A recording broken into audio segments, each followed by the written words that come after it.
Cuando piensas en la felicidad, quizá pienses en logros, en relaciones o en momentos agradables. Pero existe otra dimensión, más silenciosa, más profunda, la del alma. Para muchas personas, la religión representa apoyo, un lugar donde encontrar sentido, consuelo, dirección. En los momentos difíciles, la fe puede convertirse en refugio. Y no solo aporta tranquilidad emocional, también fortalece el sentimiento de pertenencia. Sentirse parte de algo, acompañado, guiado, puede sostener profundamente el bienestar.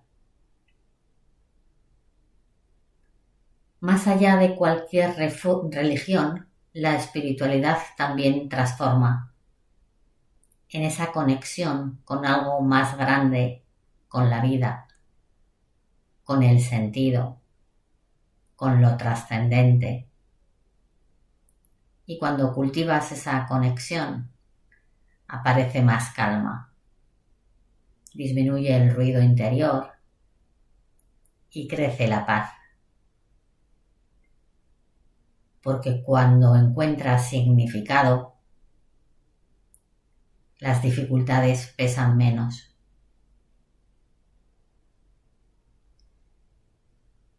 Cada persona encuentra su camino. No todas las personas viven esto igual.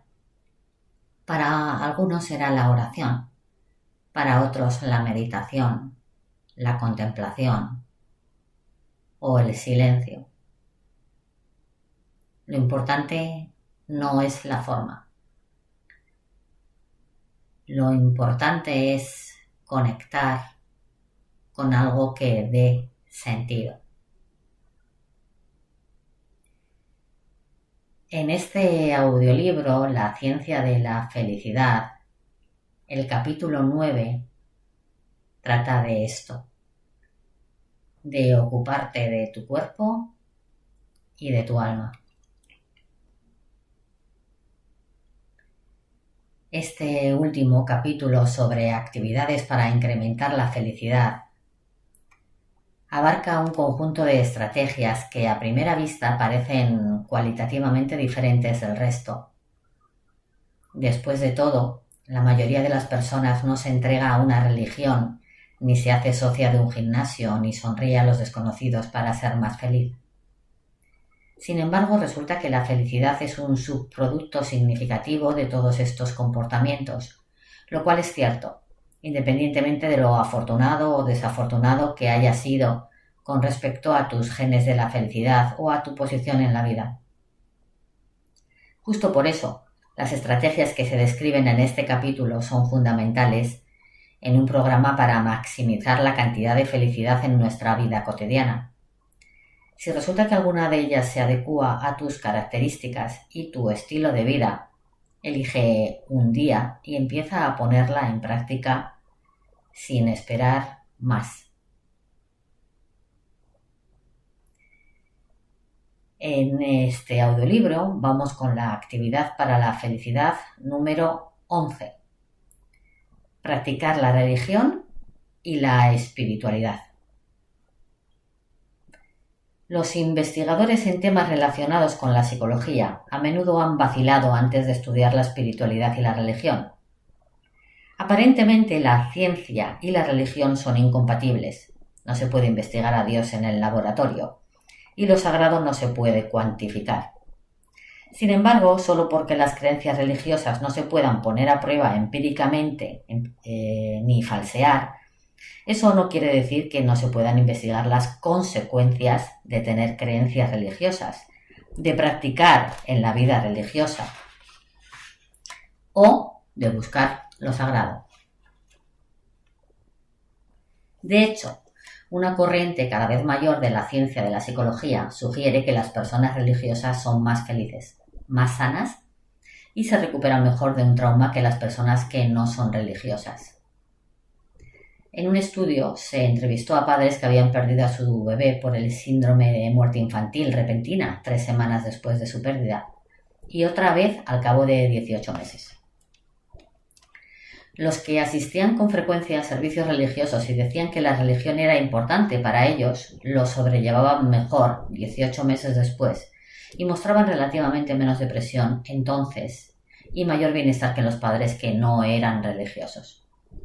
Se comprobó que había 2 motivos que explicaban la ventaja de la religión para la adaptación. Los que participaban de forma activa en su iglesia mencionaron mayor apoyo social, tal vez a través de la propia iglesia, y pudieron encontrar algún sentido, por difícil que fuera, a la muerte de su hijo. La aportación de la religión para la salud y el bienestar. Otros estudios han demostrado, en comparación con las personas que no son religiosas, las que practican su religión sobreviven más tiempo con diversas enfermedades y son más sanas en general.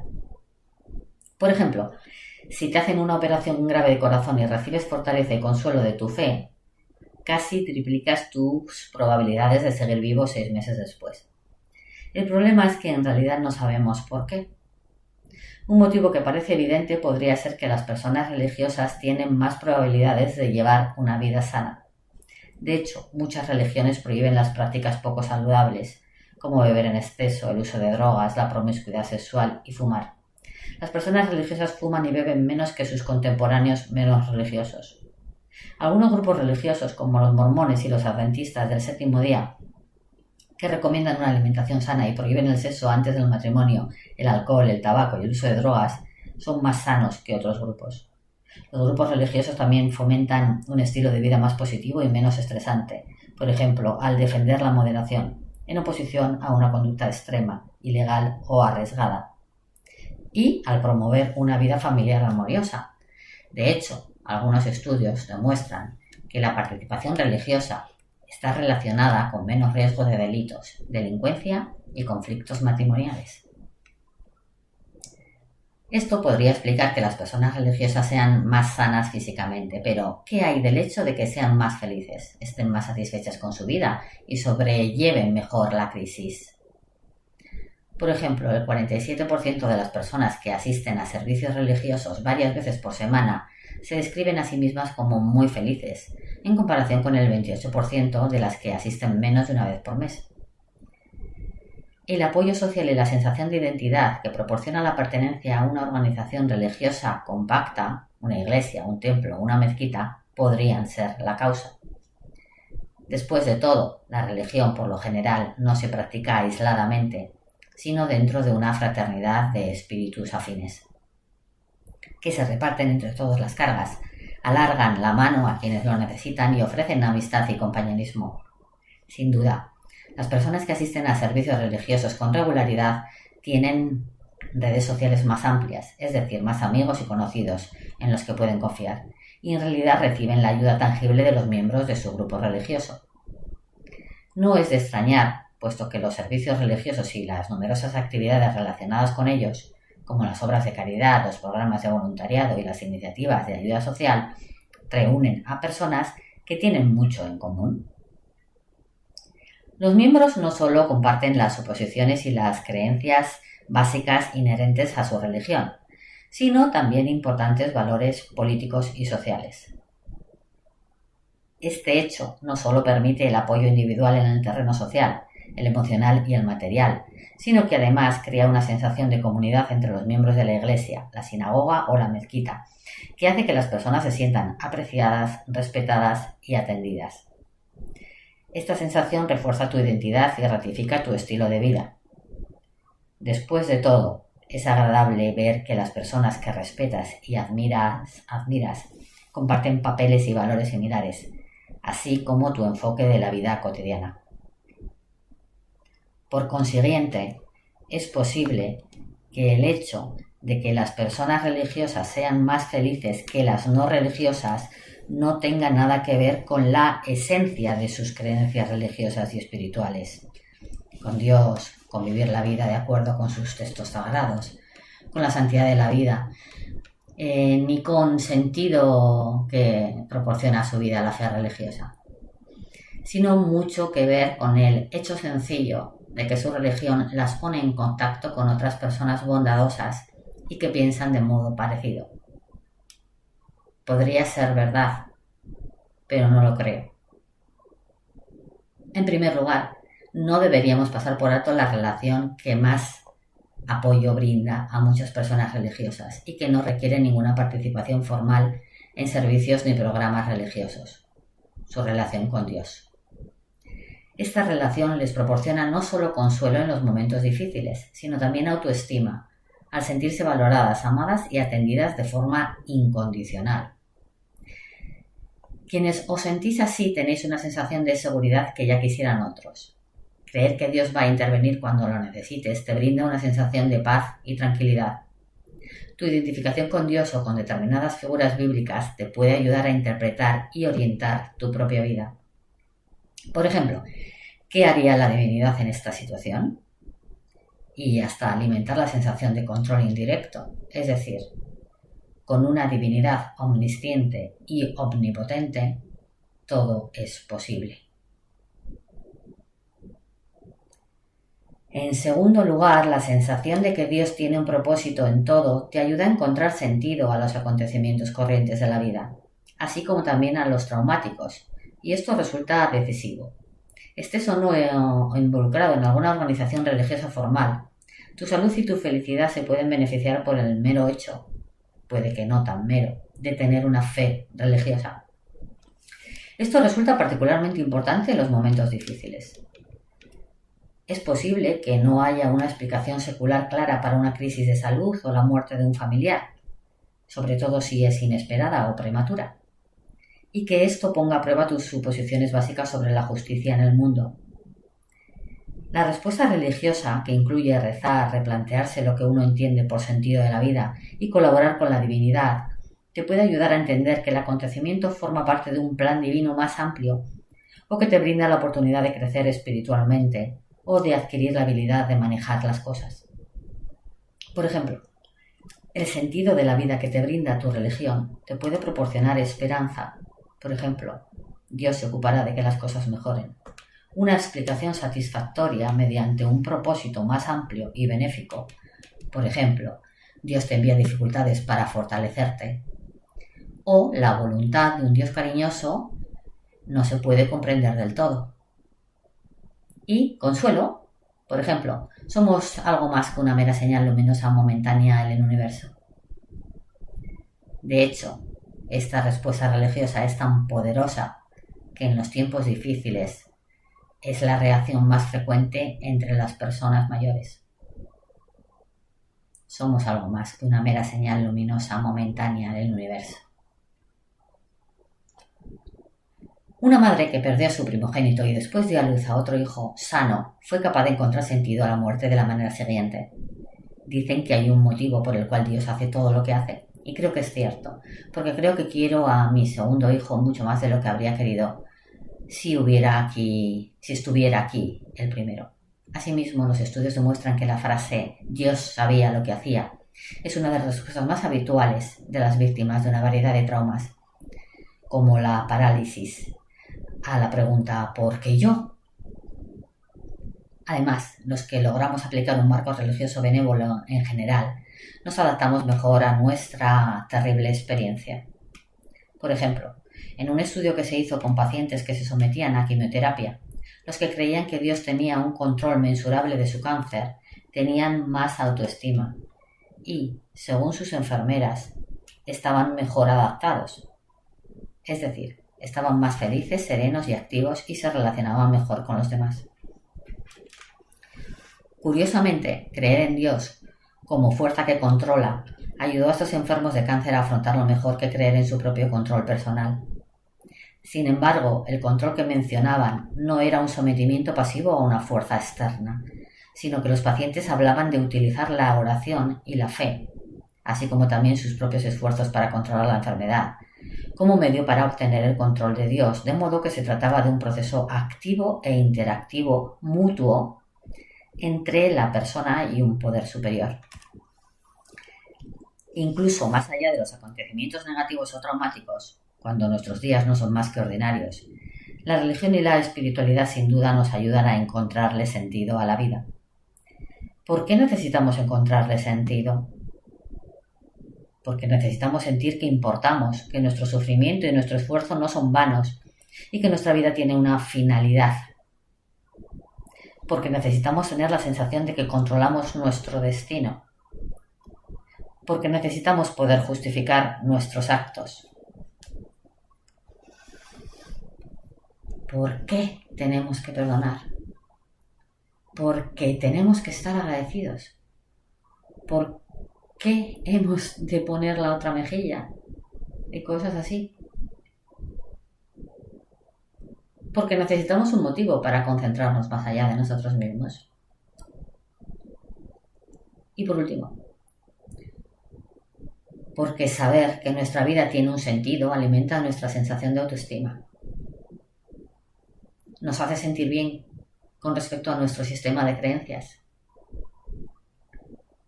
con nuestra identidad y con la comunidad de personas con mentalidad similar a la que pertenecemos. También hay que destacar que la fe religiosa da lugar a una cantidad de emociones y experiencias positivas que se asocian con la felicidad. Y esto explica en parte por qué las personas religiosas y piadosas son más felices que las que no lo son. Uno de tales atributos es la disposición a perdonar.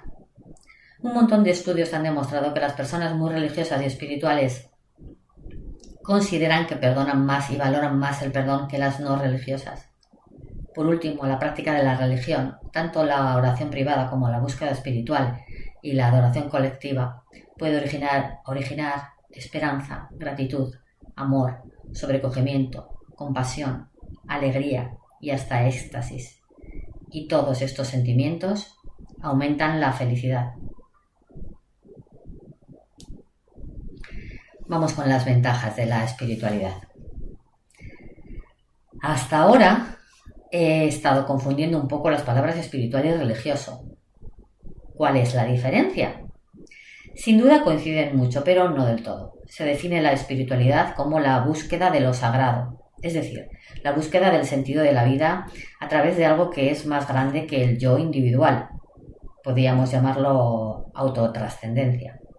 Las personas espirituales se refieren a Dios o a otros conceptos relacionados con él, como el poder divino o la verdad suprema. La religión también supone una búsqueda espiritual, pero que por lo general se produce dentro de un contexto formal e institucional. Sin embargo, como la mayoría de las personas espirituales también se definen a sí mismas como religiosas, los beneficios de la espiritualidad son esencialmente los mismos que los de la religión. Las personas espirituales son bastante más felices que las que no lo son.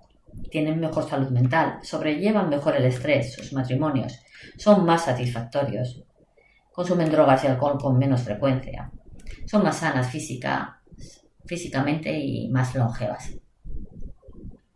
Las personas que piensan que la divinidad es cariñosa y receptiva son más felices que las que no opinan lo mismo. Sin embargo, aquellos de vosotros que no creáis en Dios, de todos modos podéis santificar las cosas comunes que hay en la tierra. Si consideras tu trabajo una vocación, ya sea divina o no, si para ti tus hijos son una bendición, si consideras que el amor es eterno, si crees que el cuerpo es sagrado, estás imbuyendo cualidades sagradas o divinas a algunos aspectos de tu vida. Resulta que la santificación puede proporcionar motivación, sentido y satisfacción. Las parejas que santifican su matrimonio están más satisfechas y entregadas. Los padres que santifican la paternidad educan mejor en la disciplina. Y los estudiantes universitarios que persiguen objetivos relacionados con trascender el yo y comprometerse con un poder superior, por ejemplo, ser consciente del sentido espiritual de mi vida o aprender a sintonizar con el poder superior durante todo el día, son relativamente más felices. Por consiguiente, la espiritualidad nos ofrece algo a los que no pertenecemos ni queremos pertenecer a ninguna institución religiosa formal.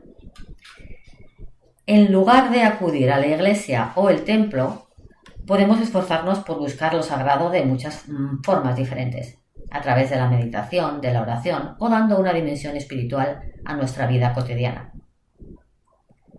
En primer lugar, como describiré en la próxima sección, la meditación es una técnica poderosa que puede aumentar nuestro bienestar tanto físico como psicológico, y muchas personas que la practican lo hacen mediante un mantra espiritual. La capacidad de trascender la vida común mediante la meditación parece una de las razones de sus numerosos beneficios. Aunque sin duda hay distintas maneras de rezar, el tipo de oración que más se asocia con la práctica espiritual y el más beneficioso es la oración meditativa, que es un tipo de plegaria mediante la cual tratas de mantener una relación divina. Por ejemplo, puedes dedicar tiempo simplemente a estar en presencia de Dios. Las personas que practican la oración meditativa son más felices en general y se sienten más próximas a Dios que las que practican otro tipo de oración, como pedir ayuda o suplicar perdón. Por último, las personas que dan importancia a la espiritualidad tratan de experimentar la divinidad en su vida cotidiana, por ejemplo, cultivando sentimientos de sobrecogimiento, inspiración e integridad, fomentando la sensación de la inmensidad del amor de Dios, alimentando la creencia en un poder superior al suyo y desarrollando un vínculo con lo trascendental. Esta sensación de espiritualidad puede llegar más fácilmente con la práctica y durante circunstancias extraordinarias, como dar a luz.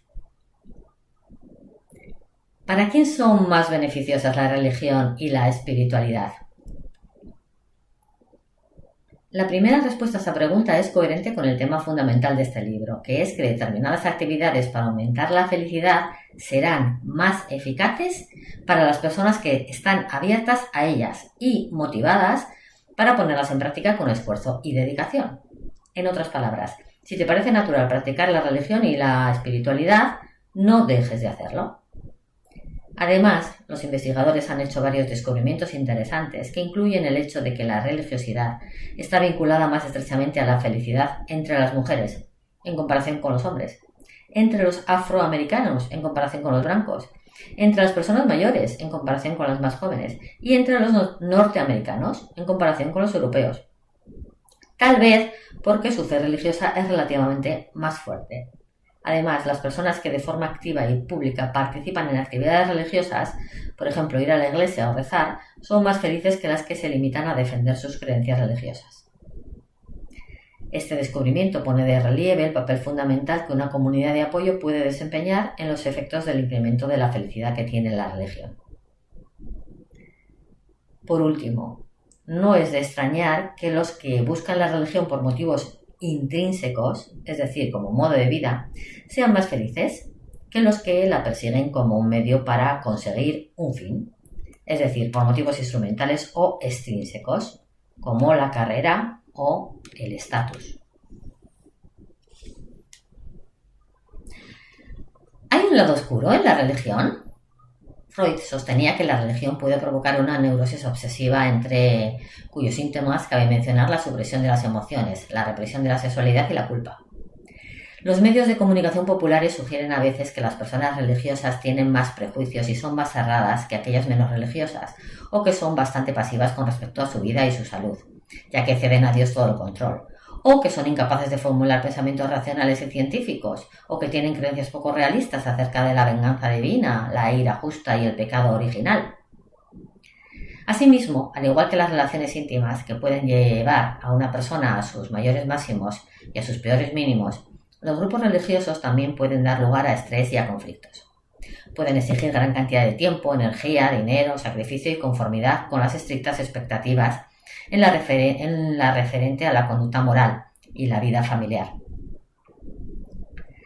¿Representan entonces los auténticos inconvenientes y males de una religión o son mitos perpetuados por un público secular? Sí y no. Los estudios apoyan algunas de esas observaciones, pero no todas. Por ejemplo, las personas que creen firmemente que la oración puede curar sus males es menos probable que hagan ejercicio y se preocupen por su propia salud, y las que trasladan pasivamente sus problemas a Dios muestran niveles inferiores de salud mental. es más probable que las personas que ven a Dios como distante y punitivo estén angustiadas y enfermas, y las personas que están enfadadas con Dios están peor de salud. Las personas que creen que los acontecimientos negativos representan un castigo divino por sus pecados, o peor aún, que son obra de fuerzas demoníacas, pueden experimentar culpa, vergüenza y temor. Además, estas creencias se asocian con mayor depresión y peor salud y calidad de vida. Por último, creer en el pecado original se asocia con baja autoestima, tal vez porque cuesta sentirse bien con uno mismo si te sientes incompetente y avergonzado porque estás convencido de que en esencia eres una persona mala. Con respecto a la cuestión de si las creencias religiosas pueden fomentar los prejuicios, se ha comprobado en algunos estudios de fundamentalistas religiosos que a veces están de acuerdo con afirmaciones como los judíos tienen tantos problemas porque Dios los castiga por haber rechazado a Jesús y el SIDA que está matando a los homosexuales es justo lo que se merecen. Sin embargo, estas conclusiones son bastante endebles y sus resultados no se pueden extender a la diversidad de opiniones que existen en la actualidad, que indican una mayor probabilidad de que la gran mayoría de las personas religiosas y espirituales no excluya a nadie, sea compasiva y tenga una mentalidad abierta. Por último, la búsqueda de lo sagrado puede no tener éxito, provocando así angustia y aflicción, o, en casos excepcionales, puede conducir a la absoluta sumisión a un culto o la hostilidad hacia los no creyentes. No cabe duda de que se trata de ejemplos extremos. Si eliges la religión y la espiritualidad como una de las actividades para incrementar y mantener tu felicidad, no es probable que te encuentres con problemas así. Como ocurre con todas las estrategias para aumentar la felicidad que he analizado, la moderación y el sentido común son lo más prudente. Practicar la religión y la espiritualidad. Había pensado dejar esta sección en blanco, ya que la mayoría de las personas que son religiosas o espirituales saben muy bien cómo vivir su fe. Sin embargo, es posible que unas cuantas sugerencias galvanicen a alguien que no esté seguro, que esté desorientado o que se sienta abatido y paralizado. Comenzaré con una lista breve y me explayaré sobre un par de estrategias. Por hoy, basta con que escojas una sola actividad y la pruebes. Únete o reincorpórate a un templo, una iglesia, una mezquita, un programa espiritual o un grupo de estudios bíblicos. Ponte como objetivo asistir a un servicio religioso una vez por semana o incluso diario.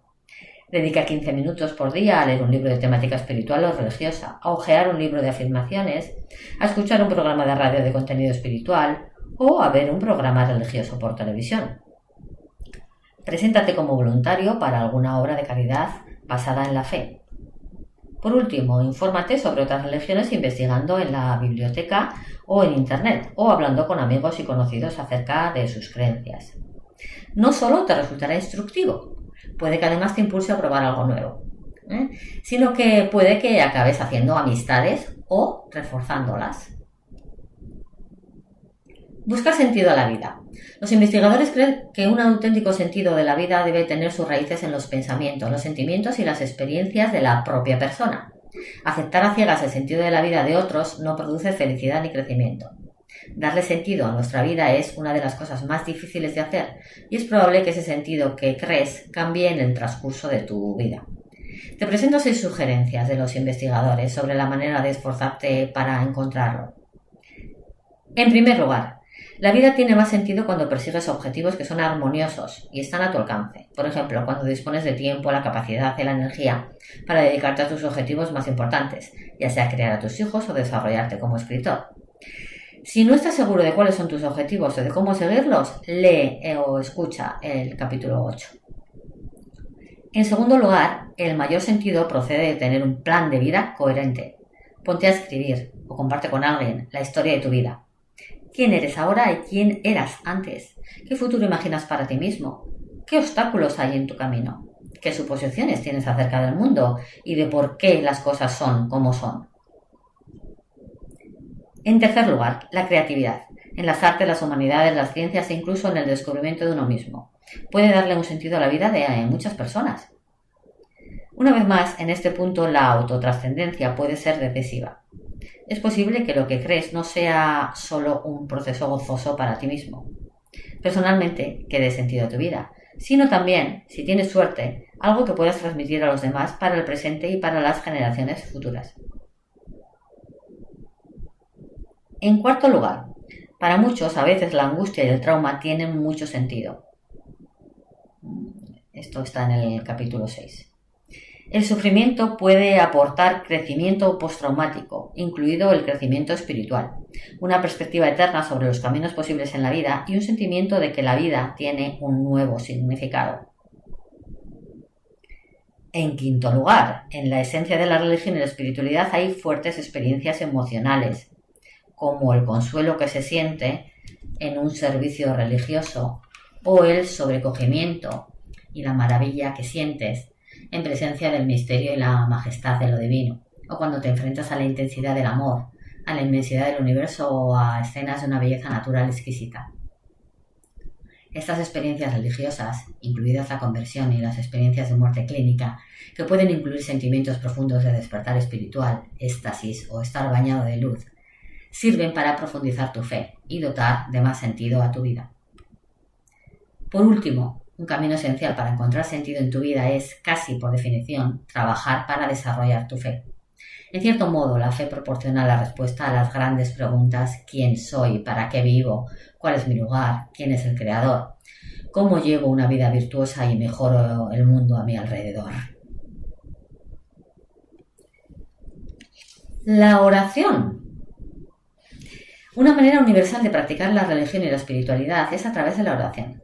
De hecho, casi 7 de cada 10 estadounidenses dicen que rezan todos los días y apenas un 6% dice que no reza nunca. Todas las religiones tienen su propia forma y su tradición de rezar, sus propias maneras de comunicarse con Dios o con la divinidad.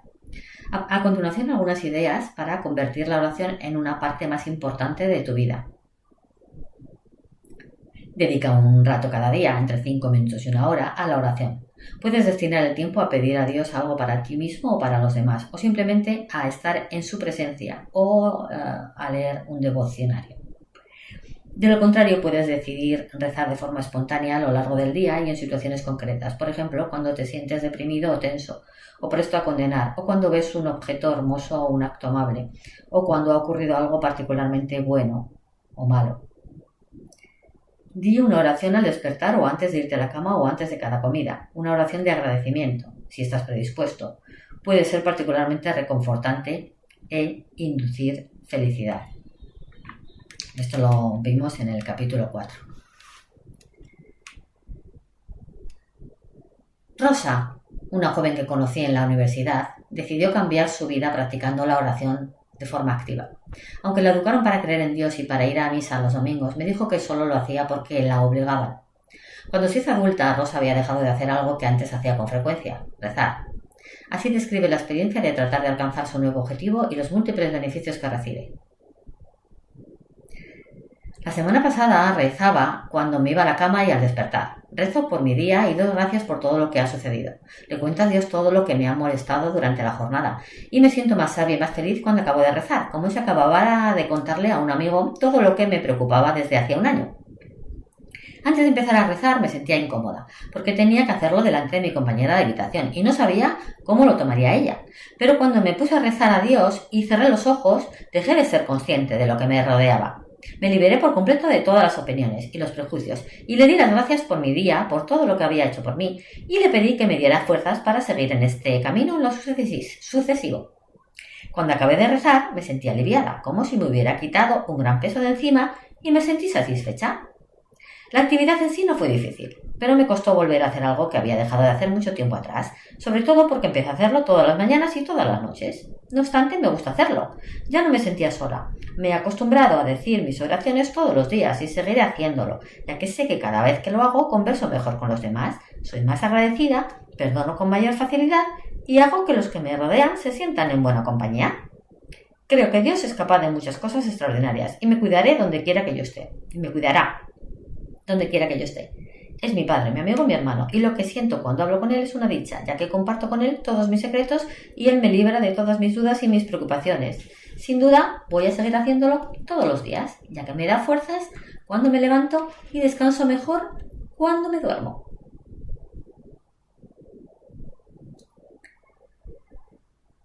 Encontrar lo sagrado en la vida corriente. Desarrolla la capacidad de ver lo sagrado en las cosas cotidianas, tanto las hermosas como las simples. Una comida puede ser tan sagrada como la risa de un niño o una nevada nueva. Muchos dirían que el gran cielo sobre montaña tiene las huellas dactilares de Dios. Pero lo mismo ocurre con escenas y situaciones habituales. Santificar los objetos, las experiencias y los esfuerzos cotidianos requieren mucha práctica, pero en eso consiste la esencia de la espiritualidad y su recompensa. Conclusión. Los científicos ya no pueden pasar por alto las poderosas influencias que la espiritualidad y la religión ejercen sobre la salud y el bienestar, aunque solo sea porque las estadísticas deberían obligarlos a no hacerlo. Solo en Estados Unidos, la inmensa mayoría de las personas, alrededor del 95%, cree en Dios. Si así lo decides y de la forma que quieras, puedes aprovechar las ventajas de la fe para mejorar tu felicidad y tu vida. Si este capítulo te ha hecho reflexionar, déjame un like. Así sabré que este contenido también está aportando valor a tu vida. Si quieres seguir profundizando, suscríbete, porque en los próximos capítulos vamos a seguir con diferentes prácticas. Y si sientes que quieres ir un paso más allá y trabajar tu bienestar de forma más personal y acompañada, puedes ponerte en contacto conmigo. Recuerda, la felicidad no es algo que se encuentra, es algo que se construye. Nos vemos en el siguiente capítulo.